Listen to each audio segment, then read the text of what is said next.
Hi, this is Scott Wilkinson, host of Home Theater Geeks. In episode 269, I chat with Dr. Mathias Johansson, CEO of Dirac Research, about the Dirac room correction and other technologies to improve the sound of an audio system. So stay tuned. Netcasts you love. From people you trust. This is Twit. Bandwidth for Home Theater Geeks is provided by CacheFly at CacheFly.com. This is Home Theater Geeks with Scott Wilkinson, recorded August 20th, 2015. Episode 269, Dirac room correction and more.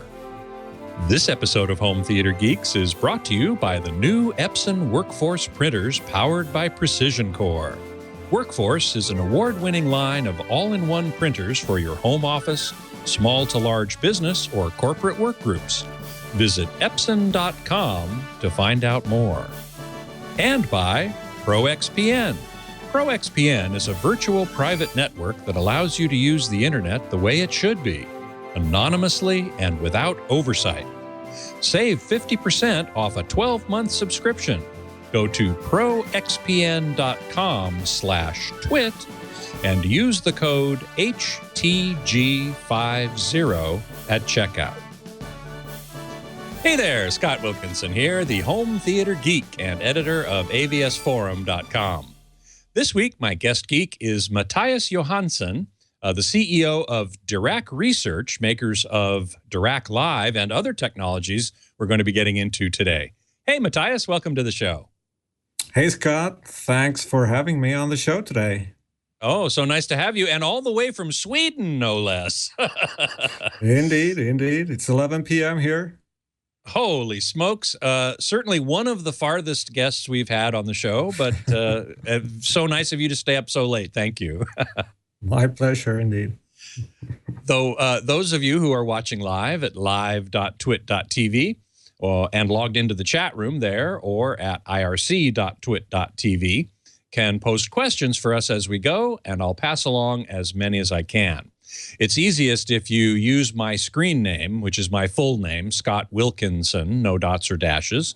That way your question comes up in a different color on my screen, and my eye will be drawn more easily to it.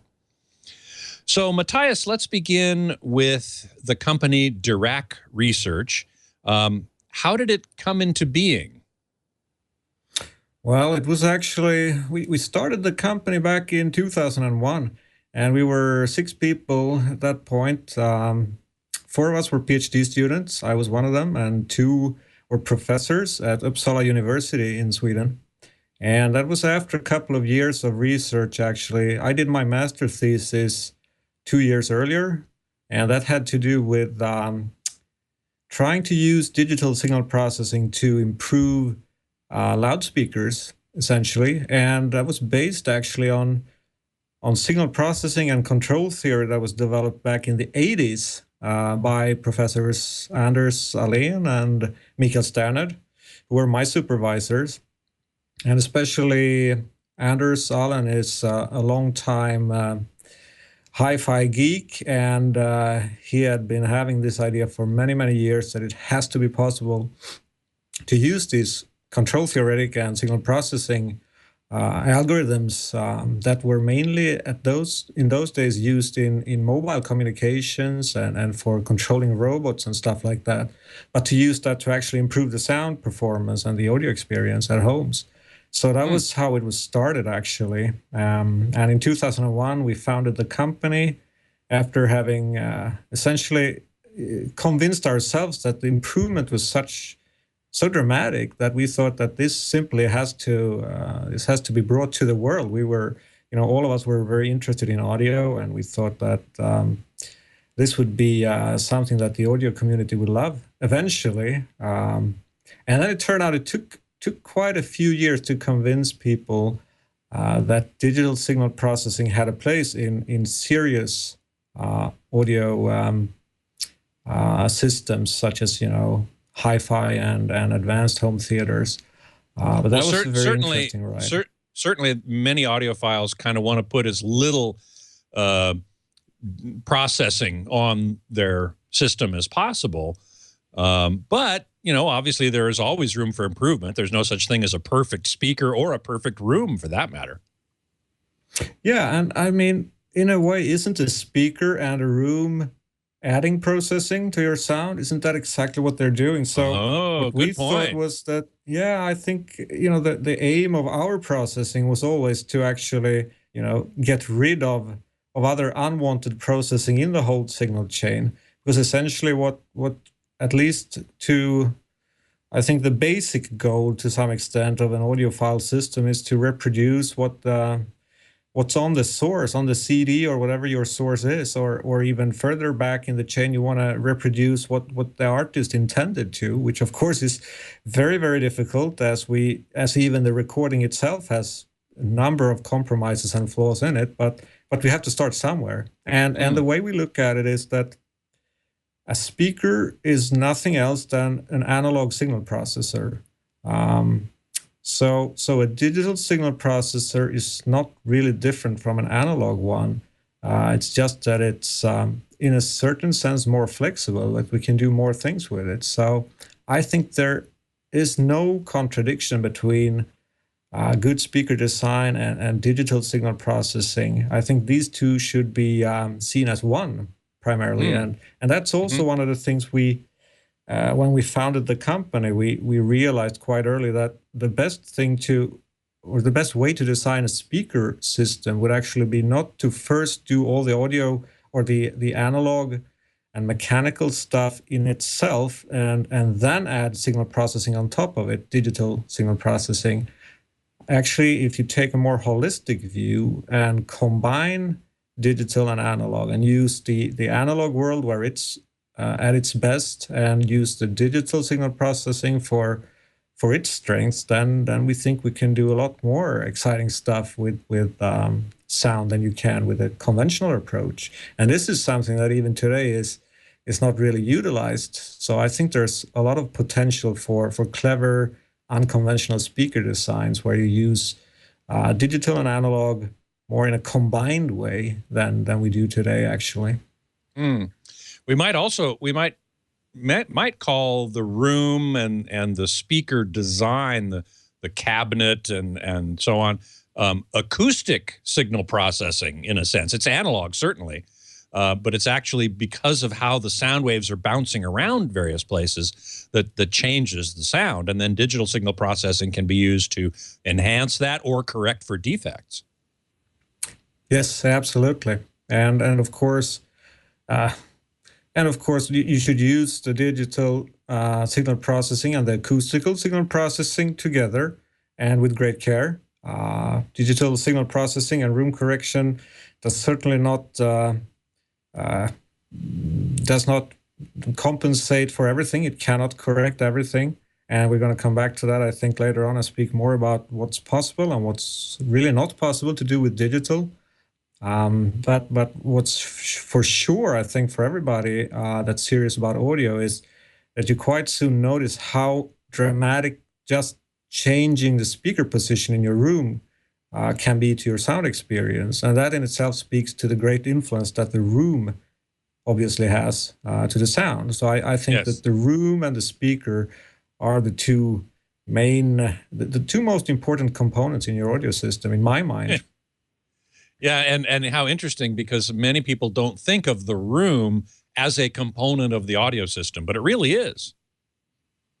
Yes, I would certainly argue so. I mean, it's huge, actually, in terms of how much energy it adds to, or, well, it spreads the energy in certain ways and introduces a lot of problems with standing waves and the reflections and so on. So it's certainly, in some sense, a component of your audio system. Because, I mean, you have the source at one end, and then in the other end, you have your ears or your brains, I guess. And that's everything in between it is really a component in your audio chain, in your signal chain, as we signal processing geeks call it. Right. Now, before we get into more detail, I just have to ask, the name of your company, Dirac Research, does that come from the physicist Paul Dirac? Yes, that's true, and I'm sure a lot of viewers here might know or understand or guess the reason why. Um, Paul Dirac was actually a quantum physicist, but he also was the father of a mathematical function called the Dirac pulse or the Dirac impulse. And of course, one of the things where we as a company did some pioneering work, I believe, was in how we can control the impulse response of a speaker in a room. And of course, the ideal impulse response is exactly a Dirac pulse. A Dirac pulse is a pulse with infinite energy and infinitely short duration. So a pulse like this when you snap your fingers, but one that is infinitely more energetic and quick. And shorter than even that, yeah. Exactly. So that's where it comes from. Okay, all right. Well, I know the name Dirac from his quantum physics work. I've just been reading a biography of Richard Feynman, actually, in which Dirac plays a very important role. But I didn't really know that he had also worked on impulse response type stuff. So that's good to know. In fact, you talk about impulse response. We have a picture that you sent us called "What is Impulse Response?" and I think it's number 3 in the. There we go. Mm-hmm. Tell us a little bit about what we're seeing here. Yeah. So actually, on the top of this image, you see an input or a signal that we call an impulse. You have time on the x-axis, and on the vertical axis you have amplitude. So it's just a very short impulse. This is used to characterize a lot of different physical systems, actually, in science. And for example, we can use it to characterize a loudspeaker. So we send this impulse to the loudspeaker, and then we record it somewhere acoustically in your listening room. And the lower graph here shows that measured output in a listening room. This is actually from, I guess, a two-way speaker system measured in a pretty good listening room in 9 different positions with a microphone. So these are the acoustic impulse responses. And if you look at this picture, here we've actually aligned the impulse responses. In practice, the first arrival, the direct sound from the speaker, of course, will arrive at various times, depending on the distance to the speaker. But we've just aligned them here to make them easier to see in one graph. The reason for that is also that what's interesting when you do that is that you see that the direct wave, the first arrival, is actually the same in all these 9 different positions. You can see a main pulse there between 0 and 0.5, and then you have a little low frequency bump at 0.5. That would be, the first pulse would be the tweeter, and the second little bump there would be the woofer, and they're not perfectly aligned in time, as you can see here. I guess partly at least because the woofer is more massive, takes longer to get going, so to speak. Exactly. So, and then you have a time interval where there's no reflections. So then you have some reflections, let's say between 1 and 1.5 milliseconds, you see something starting to happen in different measurement positions. That's perhaps a floor reflection, or if it's, I guess it's a floor reflection in this case. And then the further out you go, or the further to the right that you go, that is later on in the impulse response, you see more and more of these reflections. That's the reverberant sound from the room. So what you can see here is that the impulse response, first of all, you can see that it's not the same as we sent in. It's no longer a clean impulse. It's been changed by the speaker and the rest of the system here, the room. And you can actually, in a certain naive way, you can say that the first part of this impulse response is the direct wave, the first millisecond. That's only true in relatively high frequencies. In essence, in order to understand what goes on, you need to look at this time domain response frequency by frequency. So at low frequencies, the direct wave is actually extended in time. It has a much longer duration. It's much longer wavelengths, essentially. And at very low frequencies, the speaker can't really be separated from the room. The room and the speaker becomes the speaker at low frequencies. But at high frequencies, then the first part of this wave here, this first millisecond, is really the direct wave. And then you have reflected sound later on in the impulse response. And that's just showing the time domain picture. And this is what makes it a bit complicated here with room acoustics. You really have to think both in terms of the time domain and the frequency domain at the same time. We have a picture of a frequency response situation as well. Yes, let's look at that to see the same thing in the frequency That's probably number 2, if I recall. There we go. Exactly, this one. Excellent. So that impulse that we saw on the previous picture, the input signal to the speaker, it looks like this in the frequency domain. The upper part of the upper graph here is showing the impulse in the frequency domain. It's a wide spectrum. And so it's got a bunch of different frequencies in it, even though they only last a very short time. Exactly. And of course, if we just look at this picture, there's no way of telling that this is an impulse. It could just as well be, you know, a 10-second white noise. Yeah. So of course, you have to see both pictures to understand what this signal is all about, really. And then on the lower part here, on the lower graph, you see the same 9 positions where we measured this speaker, but now in the frequency domain. So you can see there 10 to the 2, that's 100 hertz. You have 1,000 hertz and 10,000 hertz, so all the way up to 20 kilohertz.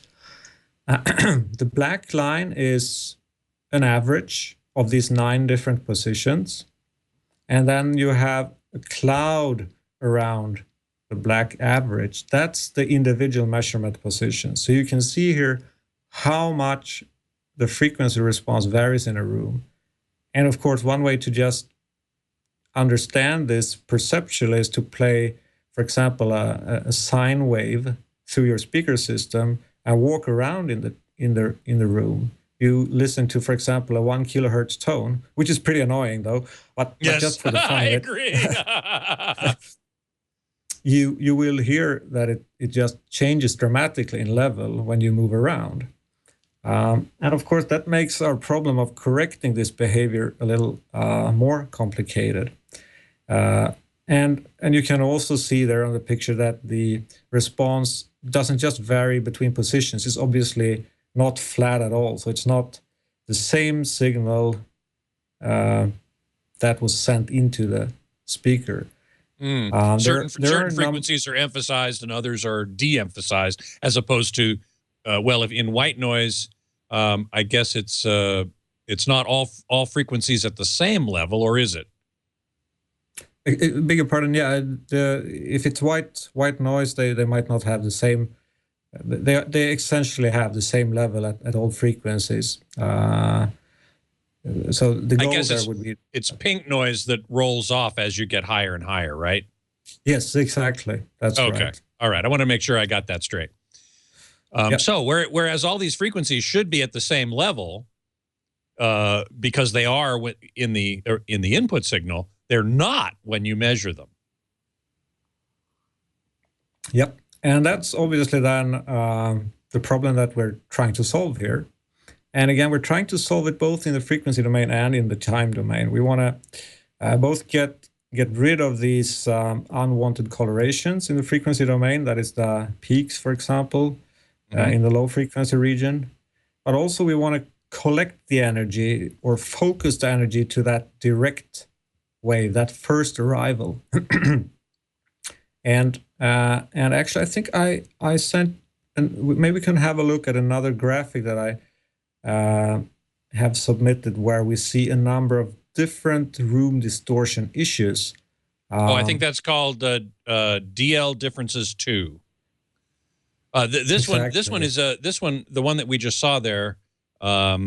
before we go there, let's take a look at that one John just pulled up, which is just the examples of what can go wrong in a room. Exactly, and I think that's quite an interesting picture. There's a lot of things going on in a room, essentially, and in a speaker, obviously, because what we're seeing here is both the speaker and the room together. Let's not forget that. And if you look at the low frequency range here, you of course have resonances and you have standing waves. You have room modes, essentially. Mm-hmm. So that's essentially something which is not from a specific direction in the room. This is caused by the standing wave patterns due to the geometry of the room, essentially. Mm-hmm. That goes on up to a certain frequency, and where you go from what you call the modal region to a region dominated by refraction, diffraction, and reflections. But another issue that you have is also misalignment of drivers, which you can see, and I mentioned there that for example, the tweeter and the woofer, for natural reasons, just as you mentioned, Scott, will typically be a little bit misaligned. The woofer weighs more, it has more mass, and it is a bit slower, simply speaking. And so I guess some people with speakers, pardon me for interrupting, with speakers may put the woofer actually physically in front of the tweeter in order to try and compensate for that? Yep, that's right. There are many, clever speaker designs you can do to align this better, to take that into account. Mm-hmm. There are all kinds of different ideas there. And of course, one other option is to align them digitally, because you can do that in a quite robust fashion. As you can see on these pictures, with the different measurement points, you see that the first millisecond of this impulse response is very similar in all these different measurement positions. And that's essential, because then we can digitally optimize that, actually. If it were completely different, like you see with the late reflections, and there's really no way that we can compensate for it in what we call a spatially robust fashion. That is, in a fashion that works not just for a single point in space, but for a region in space. In theory, you could completely wipe out all the phase problems and impulse response problems and frequency response problems in a single point in space. But that's really not a good idea, because first of all, we have two ears. So what goes on in a different point is quite important to us. Yes. And as we can see from these, from just these particular measurements, is that there are huge differences when you move around in the room. So that's one of the basic issues we have in room correction, to adequately deal with these variations across the room, which actually makes this problem quite intricate and very complex to solve in a way that really works well. So you can say that the essential problem is really that, I would say, to make, when we talk about impulse response correction, we have to understand we cannot correct the entire impulse response and make a perfect impulse. That's impossible, because physics won't allow that. What we can do, though, is we can correct for the behavior that is common, that is the same throughout the listening region, which is of interest. And then there will be variations, problems that are, isolated to specific areas and simply cannot be corrected, and we should leave that out. Mm-hmm. Now, interestingly, the majority of the really difficult problems, or the problems that are actually important psychoacoustically for us, are such that they are the same throughout the listening region. And that is what I call the early reflections and the direct wave. Late reflections in a room don't really add problems. Actually, a lot of research shows that late reflections, at least if they're not ridiculously loud, actually increase the perceived sound quality and, for example, speech intelligibility. But the early reflections, and reflections early enough so that they actually come from the speaker itself and just the region around the speaker, they are very detrimental to the sound quality. So these are the things that we need to focus on. And that's also important, of course, whether you do it with passive means, acoustically, or if you do it digitally. And that's something that I think some of the early attempts at room correction maybe didn't quite figure out how to deal properly with those things. There's a risk when you do a room correction, and especially a phase response correction or an impulse response correction, that you actually try to compensate too much. That you, for example, measure in a single point in space and completely try to wipe out all the problems in that point. What you do then is that you're also adding new problems in all the other points in space that you're not measuring in. So you might solve a few problems, but at the same time, you're probably introducing other problems. So that's why we think it's absolutely imperative for good results that you measure in a relatively in relatively many measurement points to figure out what's going on in this room, because it's really a lot of different reflections coming from all angles and directions, and you have to figure out with your algorithm what are the detrimental ones and what are the ones that we can actually deal with digitally. Well, we're going to get much more into that in a moment, but if you'll allow me a moment to thank one of our sponsors for this episode, it's Epson, and more specifically, the new Epson Workforce printers powered by Precision Core. Now you can do business better and leave laser printing in the dark. The new Epson Workforce printers use ink, not laser toner, yet they are more efficient. The cost per page is up to half that of a color laser printer. Epson developed new print chip nozzles they call Precision Core. They fire nearly 40 million dots per second, precisely delivering the most appropriate amount of ink to achieve high-quality, high-speed printing. You get print shop quality with vibrant colors and clear, crisp text. The high-resolution Epson print chips are one of the fastest inkjet printing technologies in the world. Workforce printers make mobile device printing easy with workgroup connectivity and incredible dependability you know from Epson. Epson Workforce printers help you cut costs without compromising quality and keep your business moving forward. There are quite a few reasons to choose Workforce with Precision Core over a laser printer. Unlike laser printers, there's no warm-up time. You can print on a wide range of media, and they're energy efficient. Epson has developed the next generation of inkjet performance that's beyond laser. So go to Epson.com today and find out what the new Workforce printers can do for you and your business. That's EPSON.com. Epson, built to perform.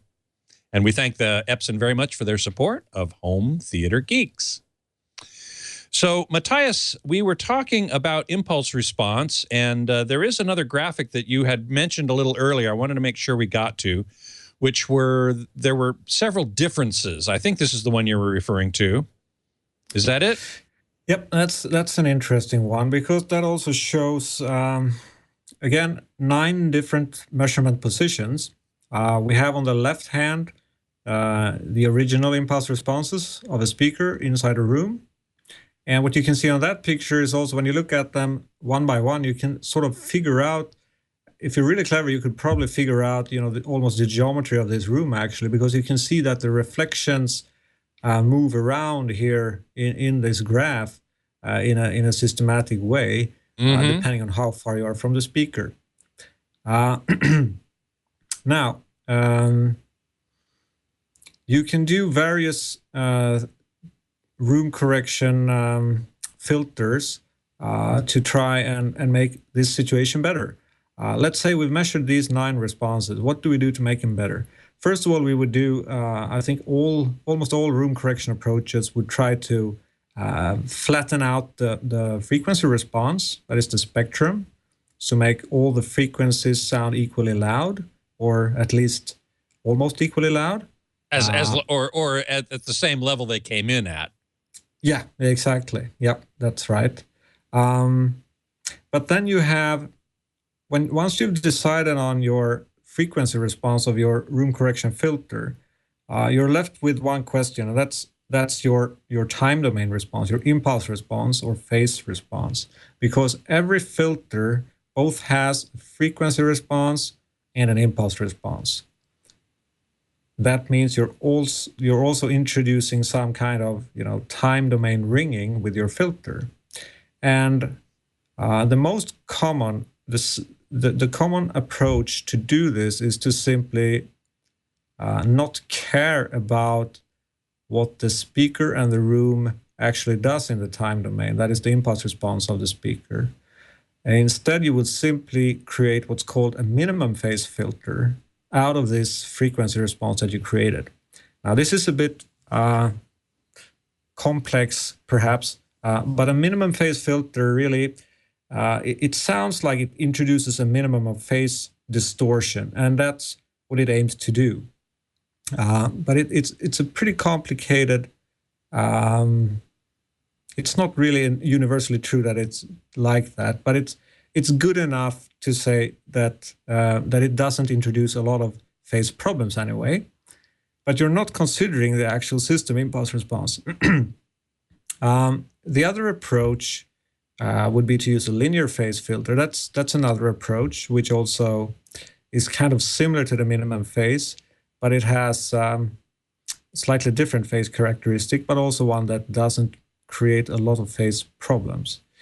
Then there's the third and most difficult, but also essentially right approach, if you manage to do it right.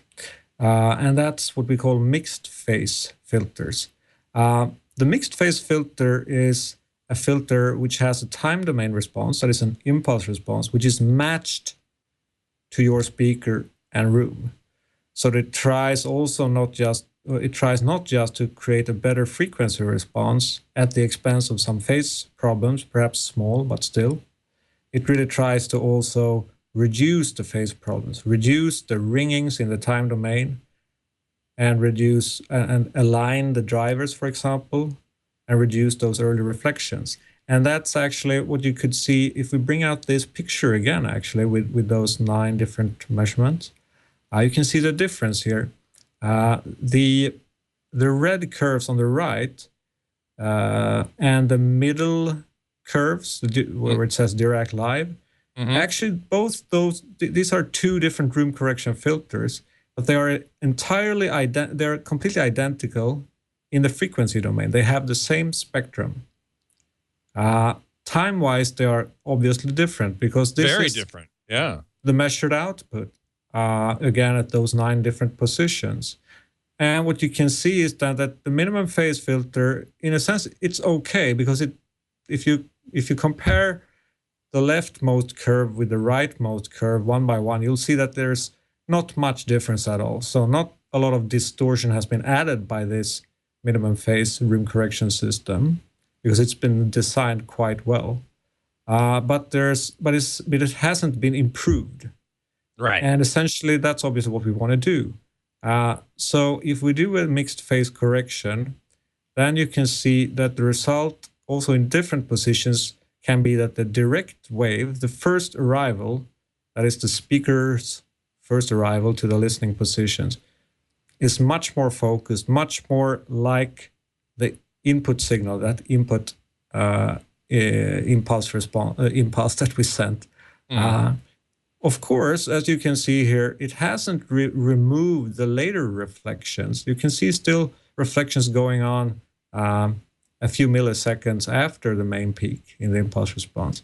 And that's just as it should be, because you can see that these later reflections don't come at the same time, and they don't have exactly the same shape.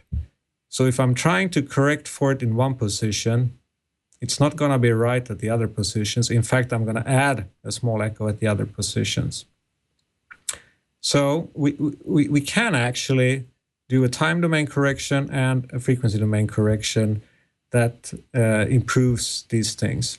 Now we also have a diagram of the frequency domain correction, which I believe is probably number 4. It's called DL frequency domain. Here we go. Yep, exactly. So there you see the before and after frequency responses. And here you see that the average has been flattened out. In this case, just to show the principle, we have used a flat target response. In a room, it might not always be the best idea actually to use a flat response. We can speak more about that, but this is just for the point of argument here. What you can see though is that, first of all, this is a picture with very detailed frequency domain information. Sometimes you will see, very smooth curves because the person who did the curves also applied some smoothing to the curves. But you cannot, of course, get a completely flat response without any variations in the mean.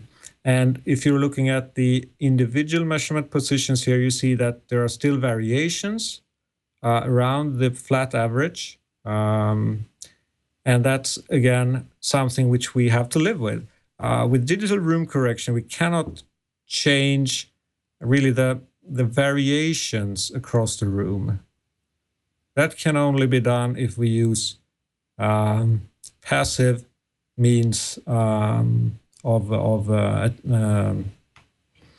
attenuation and room treatments, I should say. Sorry, this is what I was going to. Yeah, I was going to ask. What you're talking about really is room treatments, acoustical treatments, and variations to help improve that situation.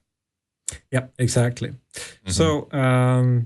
So what we saw here on these two pictures is that indeed it's possible to improve both the time domain and the frequency domain on the average.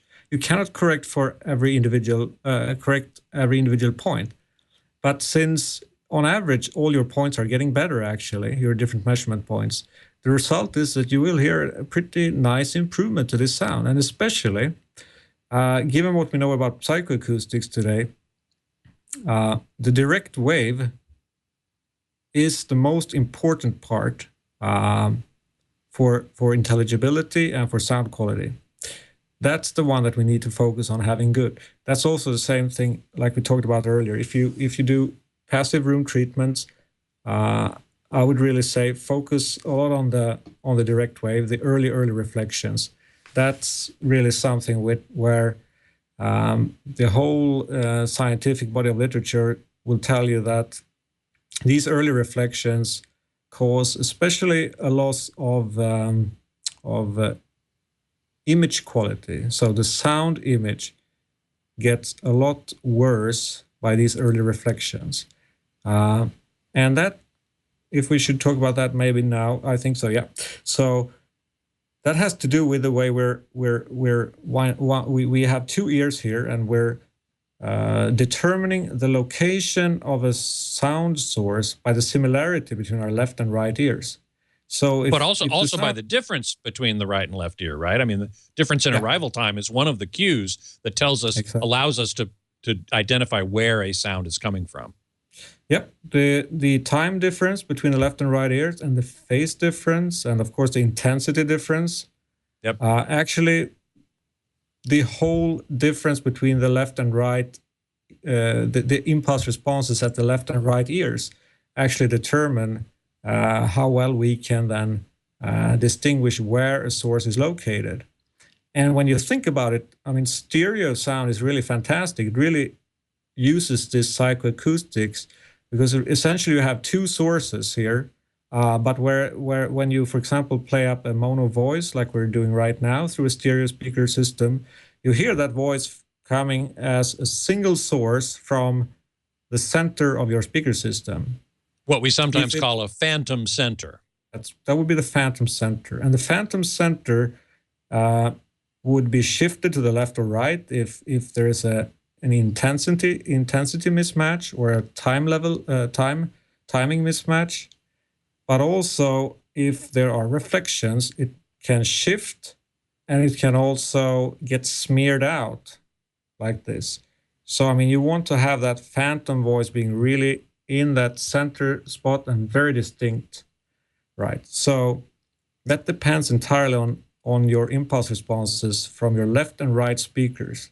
And this, of course, translates to a home theater system if you have a 5.1 or 7.1 or something higher than that. Again, for all these different directions of arrival, you need to have coherent sound sources. That is, the speakers that you use should be as similar as possible, both in frequency and time domain, to get a really good image, sound image. And that's something that I personally find, after having listened to so many systems with different impulse response characteristics and so on, that this is something that really makes your audio experience so much livelier and more lifelike when you actually get rid of these early reflections and focus that direct wave. So that's why we say that impulse response correction is so important. And actually, one of the first applications where Dirac was used with this kind of technology was in cars. And you might say that's an odd place to try and get good sound, but the one thing is that that's where you have time to listen to sound these days, and of course, actually, you have a very controlled listening environment. It's very far from ideal, but it's controlled. So I know exactly where the people who will be listening are seated, which means it's also possible to actually optimize very much for those positions. So when you do this, what you will hear in most car systems is that the imaging is very poor. Try and pinpoint where the voice on your radio is when you're driving the next time. I can bet that it will be very difficult to say where it is, and it's typically sort of hazy and smeared out.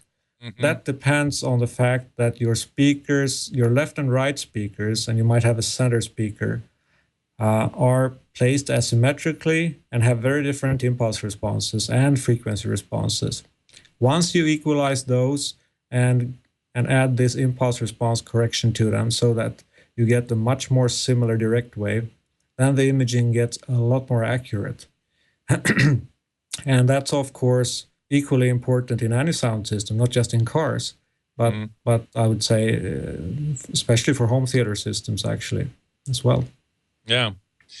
We have a couple questions from the chat room. One is from SoCal Ray Jr., who asks, is there a difference in the Dirac correction used by 4 different companies, and several companies have licensed your technology and put them in their products: Mini DSP, Datasat, Theta, and Emotiva.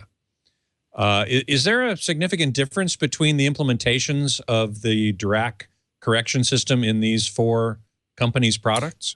No, actually, the algorithm that applies is the same. So the differences are there are a few differences in some of these applications or implementations, I should say.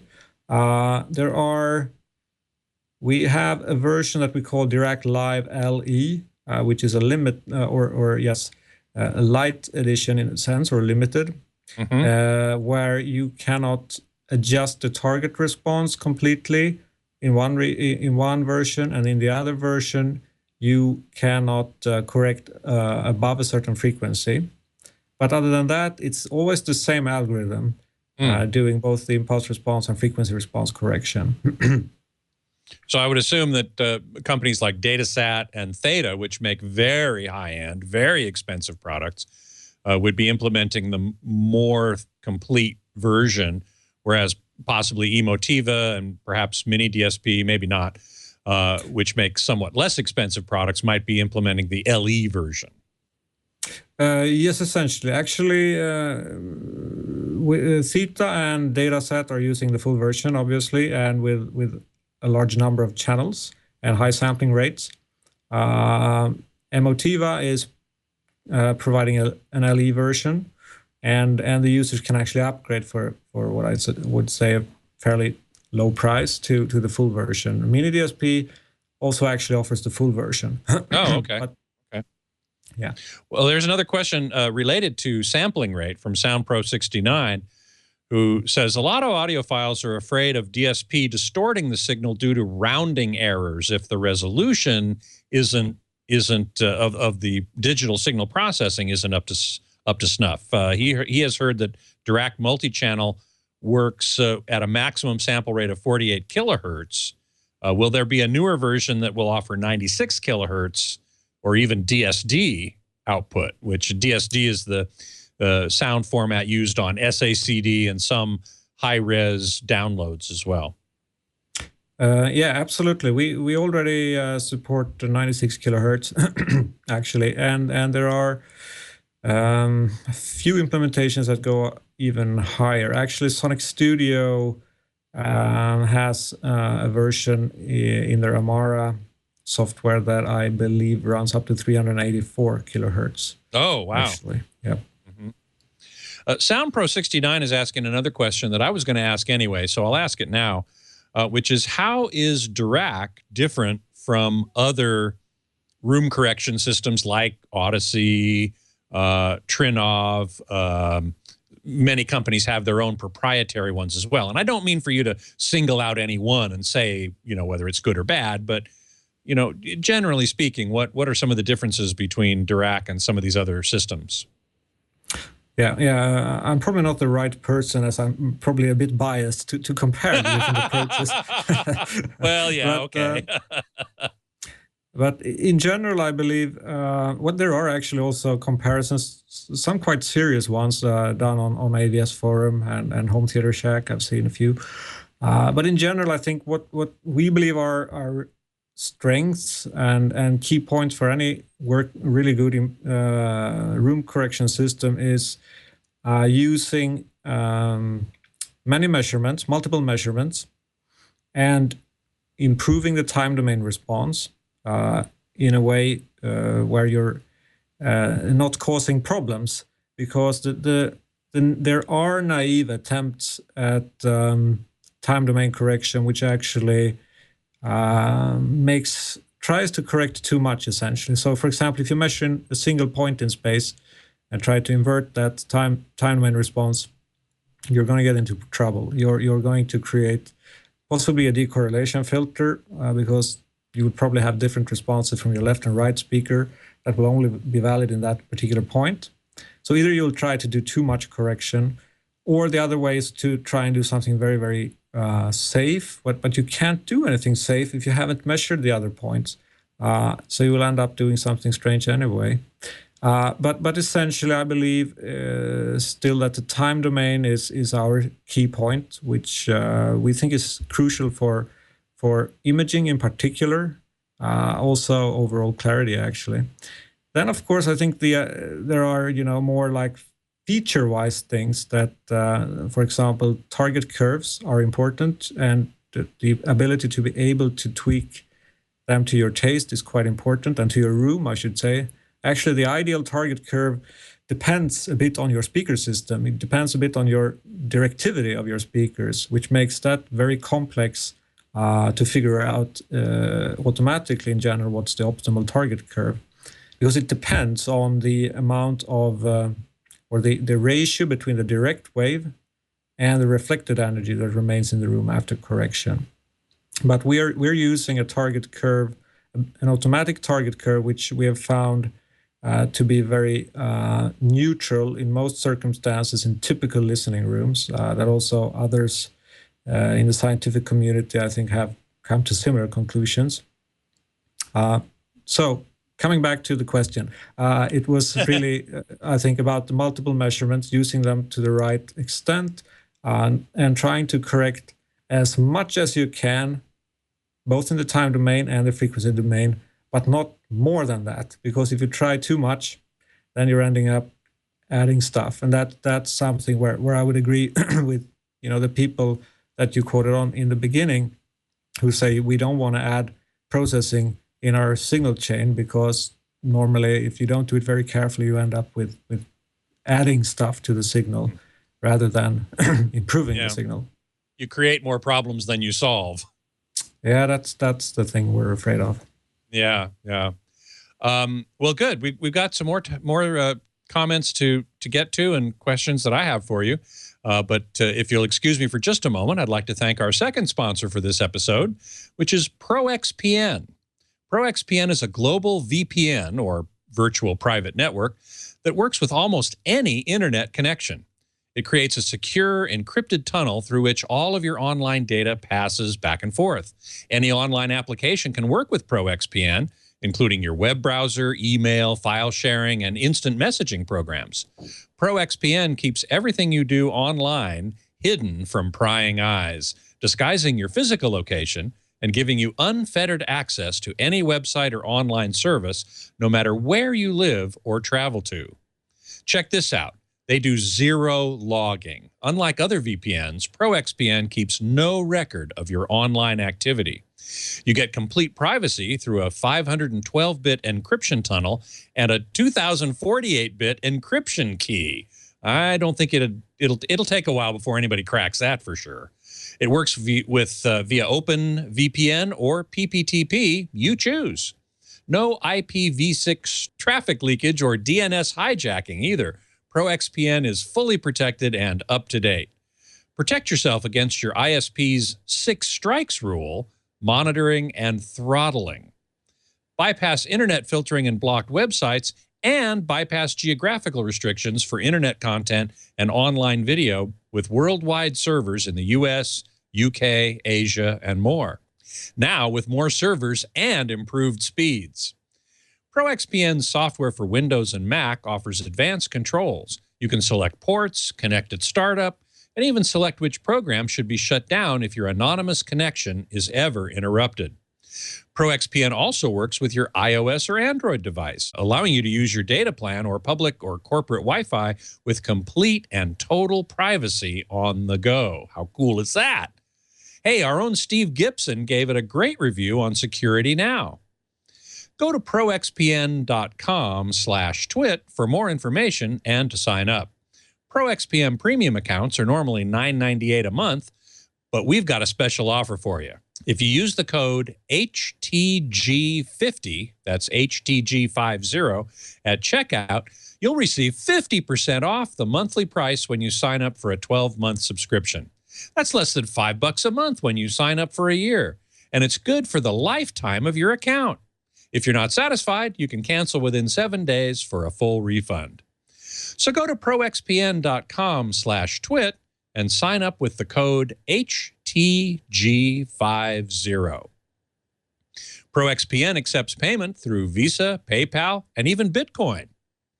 We thank ProXPN very much for their support of Home Theater Geeks. So, Mathias Johansson, CEO of Dirac Research, and I have been talking about room correction, impulse response, frequency response, getting pretty geeky here, but after all, that is the name of the show. And I also wanted to talk about Dirac's work on speaker correction. We've been talking a lot about room correction, but there is also, you've been doing quite a bit of work in the other piece of the puzzle that you mentioned early in the show, which is how to correct the performance of a speaker within the speaker. Tell us a little bit about what you're doing in that regard. And I know we've got a couple pictures of a couple products that actually use it. Yeah, absolutely. Essentially, the problem is kind of similar to room correction from a signal processing point of view. Again, you know, we're interested in improving the impulse response and the frequency response of the speaker. We've always believed that it also would be possible to design speakers in a more unconventional way. Because, for example, what is a problem with a traditional speaker design is obviously that you need to match the driver to the cabinet, the size of the cabinet, for example. But with that's one of the obvious problems, if you like, when you want to create a small speaker but still with good bass response. On the other hand, when we look at the digital signal processing, there are certain things that we cannot do there. For example, we cannot change the directivity, the dispersion characteristics of a speaker, and if the speaker has poor power handling, there's not much we can do about that either. And one of the speakers that we had a part in building was with another Swedish company, a small hi-fi company called XTC. they built a small computer speaker a few years back using our impulse response and frequency response correction. And what they did differently was that they really built it from grounds up, being designed for use only with DSP and not first building a great analog speaker and then adding DSP on top of it. And the result is quite interesting because that speaker in itself, without the DSP, if you take away the DSP, it sounds quite bad actually. But that's the whole point in a sense, because with DSP, it's really, I would say, class leading. It's a computer speaker. It has a small 3-inch driver, full range driver at the front. And since it's a full range driver, it actually acts almost like a point source. It has very good dispersion. And that's important. You don't have the difference between you don't have the time delay problem between a two-way speaker, a woofer and a tweeter. Yep. And of course, with that, designing a good full bandwidth speaker is quite hard. So you're not going to get that without having some compromises in your frequency response, for example. You get some resonances. But with good dispersion characteristic, what that means is that the frequency response and also the impulse response will be the same, or very similar at least, in various positions throughout the room. So whether I'm off 45 degrees or whether I'm straight in front of the speaker won't matter so much. And that, of course, is great for digital correction, because I cannot change the dispersion characteristics, but I can change that average behavior. And if the behavior is same in different positions, then I will get a good response everywhere. So that's one of the things. The other thing that was very unconventional in this speaker was that they actually added another driver, a woofer, in spite of the first small driver being full band. This is a down-firing woofer, actually. And the reason was that the cabinet, the box of the speaker, is really too small. You can't fit this woofer anywhere but in the bottom of the speaker. We have a picture. We have a picture of the speaker. I think you're talking about the MH800 DSP. Right. Yeah, that's right. This is the one. And you can see actually, you cannot see the down-firing woofer, but you can see a small. It almost looks like a port, right? In the front of the speaker at the bottom, bottom there, so that's where the air comes out. Now, as the woofer there is just as big as it can to just fit there, it doesn't match at all with the cabinet size, so that leads to some pretty terrible resonances again. And moreover, the decision was made to use a 6 dB crossover between those two drivers, which isn't very steep, obviously, and would normally not be the best choice. So the speaker without the DSP has a lot of problems. It has huge amounts of resonances, actually. But it was designed for DSP. So it has good power handling. These drivers were also optimized by the company making the drivers, so that we would handle power well. So after we apply the DSP, we can correct for the problems that this 6 dB crossover created. We can compensate for all the frequency domain and time domain problems of the small full range, and we can also get rid of the resonances from the box combined with the big woofer. What we also can do is, since we have a big woofer in the bottom of the speaker, we can actually move a lot of air. So if we just have enough power in the amp, we can boost the bass a lot. And in the end, we actually ended up with this speaker being able to play down to 40 hertz. And as you can see here on the image, it's not a very big speaker. No. And it has. We do have a frequency response picture as well of the speaker before and after, I believe. Yeah, let's take a look at that one. There it is. So this is you're just seeing an average response here, and also in an anechoic chamber.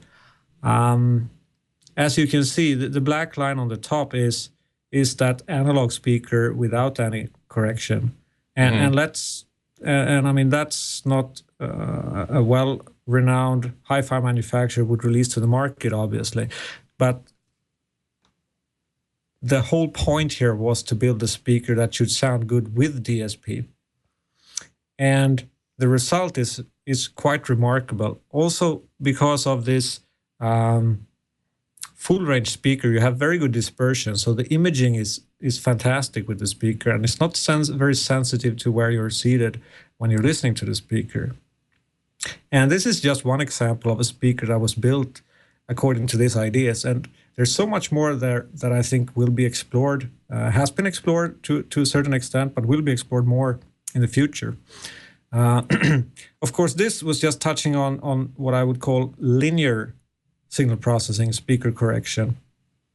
When you go to very small speakers, it becomes important to also use nonlinear techniques, because then you have problems with just getting enough sound pressure level, and you're pushing the speaker so it distorts.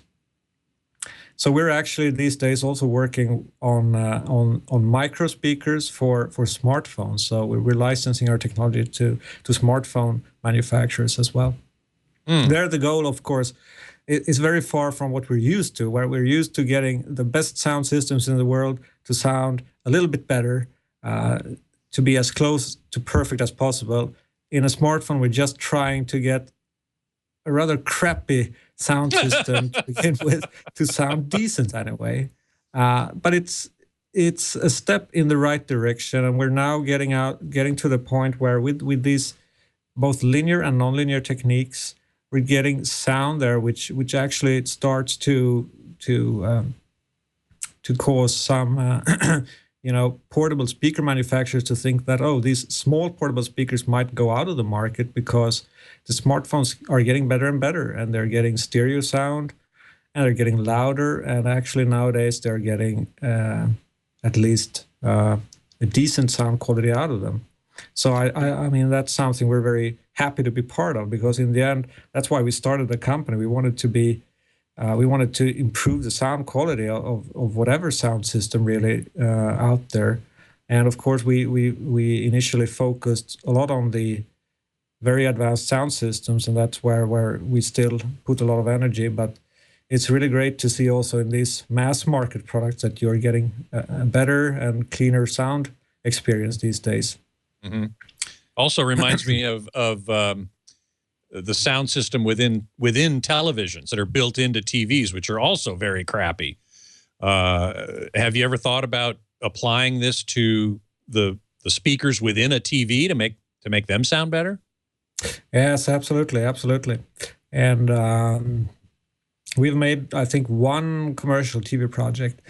One of the problems with TV speakers is also that they're often using down-firing speakers. Yeah. And of course, then again, what happens is that your direct wave is really lost. And the direct wave is the important thing, really. So when you mess that up, the whole sound image and the sound quality gets a lot worse. So just applying an impulse response correction to those TVs make a pretty good improvement, or a very, very big improvement, especially to speech intelligibility. But then when you also add dynamic techniques and nonlinear techniques, you can get it to another level, really, for sure. And I assume you could also apply this to headphones. Headphones is an area where we've been quite active in, actually. We use this basic technology of impulse response and frequency response correction to improve certain earphone models. We have a few licensees where we then do signal processing to improve those earphones. And of course, you use different measurement techniques than you do in a room. When you measure an earphone, you have to also take into account how the ears themselves affect the sound and compensate for, or take that into account, let's say, in your target response and so on. So that's something we have a few customers there. Jace and Newforce have come out with some apps for Apple phones that optimize the sound of their earphones. And we've also cooperated with quite a few smartphone OEMs, again, smartphone manufacturers, to improve their earbuds, let's say. Mm-hmm. And of course, there's actually quite a lot of improvement that can be made on these earphones. Another problem with earphone listening is obviously that you no longer get any cross coupling between your left and right ears. Normally, when you're listening to a speaker system, a stereo speaker system, the left speaker or the sound from the left speaker comes first to your left ear, of course, but then also to your right ear, and that of course helps your localization. When the left signal only goes into your left ear, it means that you will perceive the sound, if it is hard pan to the left side, as if you have like a mosquito in your ear or something. It becomes very annoying. Yeah. And your phantom center sounds as if it's inside your head. And this all leads to listening fatigue. So even in the best earphones, you have this problem. And there are certain techniques you can use to, of course, add this cross talk or cross feed and improve that experience and get slightly out of your head effect. Which is, of course, more natural and lets you listen for a longer time without getting tired. Mm-hmm. That's also something we have developed, actually. So we're licensing that out. We don't have any consumer or direct sales of that technology. We're only licensing that technology. Mm-hmm. SoundPro 69, we're running out of time here, but I just wanted to pass this along. SoundPro 69 in the chat room is asking something that I was going to ask as well, which is the difference between Dirac Live, which is the room correction, and Dirac Unison, which is something I was going to ask you about. And he also mentions Dirac Panorama, which is a technology I hadn't heard of before. Okay, yeah, that's a topic where, you really get me started now, because Dirac Unison is that is. We only have a couple minutes left. I understand that. Unison is the next big thing in terms of room correction. We don't call that room correction anymore because it takes one step further than room correction systems do. It's more like active room treatment. The idea is that, let's say you have a 5.1 system at your home. And what do you do with the additional speakers when you listen to stereo material, 2-channel materials? You can use the other speaker for some ambience extraction, for example. But what we think you should do is you should use those other speakers as, let's say, anti-room signal generators. So the additional speakers are used as support speakers to the primary speakers, the left and right front speakers, and are simply taking away more of the room problems. So then if you, for example, think you might have 2 or 3 subwoofers in the room, when you use them with Unison, they start acting not just as active sources of music, they also become active bass traps. So it's a lot like you're getting an active room treatment system. And if you have side speakers, they can generate reflections at relatively low frequencies, not really high frequencies, but up to a few hundred, maybe 400 or 500 hertz. They can generate reflections from the side that take away side reflections. So what you end up with is up to a certain frequency, let's say 200 or 300 or 400 hertz, you can really wipe out all the reflections from the room and get completely dry bass. And that's something we actually showed at the CES this year. The people who came there, a few of them has written about it, were very much amazed by this. And it's a tantalizing concept, I think, because it really is something which is very similar to active room treatment, or I should say passive room treatment. And what it does is, I mentioned that with room correction, you can really only optimize or correct the average behavior throughout the room of the listening region. With this approach, you actually change the whole wave pattern in the room, and you even out the differences. So you're actually changing the room acoustics much more like a real passive room treatment does. and it takes you to another level, actually. So far, this has not been launched in any commercial product, except for a car, actually. The new Volvo XC90 with the Bowers and Wilkinson sound system actually features this. But of course, we're looking forward to the day when we launch it commercially in the hi-fi area, because that's where we think it has such great potential. I don't have a date for it yet, unfortunately. It won't be this year, because there's a lot of development to be done to make it also user-friendly and perfect. We want to release it when it's a very stable product that always yields great results. But this is the logical next step, the next evolution in I think, the field of room correction, to use multiple speakers more cleverly. Wow. Panorama sound, if I have 1 minute, is actually something quite different. It's based on the same core technology as Dirac Unison. It uses 2 or more speakers, but primarily it's intended for small speakers, such as small portable speakers, or maybe sound bars or tablets, smartphones. Because with all these small speakers that surround us these days, we've gone back to the 60s. We're back to mono. There's no stereo anymore. They're so small. Yeah. And that's what we actually can get rid of with the panorama sound. Like the name suggests, we're creating a panoramic soundstage, and that's again created by this sound field control, using 2 speakers or more, an array of speakers together to create a sound field that's more like what you would get if you actually had speakers separated by a big distance, as you should have in a stereo system. And that's something that will be launched. I cannot disclose the date in some commercial products later this year or very early next year. So maybe we'll see something at CES, some more progress in this regard. Yes, that will be the case, actually. Good. Well, I sure look forward to seeing that and hearing it. I will certainly make a point to do that. And we didn't really cover everything I had in mind today, so perhaps you can come back at some future point and we can talk a little bit more about this. I'd love that. And thanks for having me today on the show. Oh, thank you. And thank you for staying up so late all the way out there in Uppsala, Sweden. No problem.